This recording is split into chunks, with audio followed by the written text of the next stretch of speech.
croissance des émissions mondiales du secteur du transport routier a ralenti en 2019 sous l'effet d'une baisse des ventes de véhicules neufs déjà observée depuis 2 ans. Fatalement en 2020, la tendance se confirme, bien que les SUV, deuxième moteur de croissance des émissions mondiales, et les gammes premium aient mieux résisté à la crise économique du choc de la pandémie.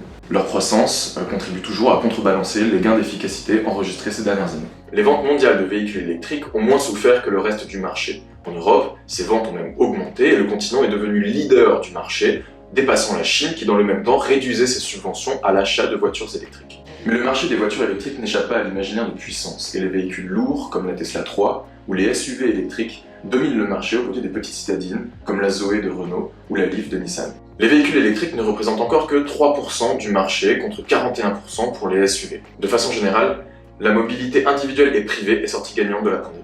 En ville, le modèle économique des transports publics a été mis à rude épreuve, prouvant les difficultés de son financement par les seuls usagers. Le vélo, solution phare à la croisée des enjeux environnementaux et sanitaires, a vu sa pratique exploser, y compris dans des villes où l'usage restait encore marginal. Dans un marché très concurrentiel mais qui peine encore à trouver un modèle économique stable, quelques acteurs dominants de la micromobilité partagée devraient sortir renforcés de la crise à la faveur de l'accélération des mouvements de fusion-acquisition observés dès 2019, comme Lime qui s'est rapproché d'Uber, ou l'américain Bird qui a racheté le berlinois Cirque. Les plans de relance font la part belle au transport.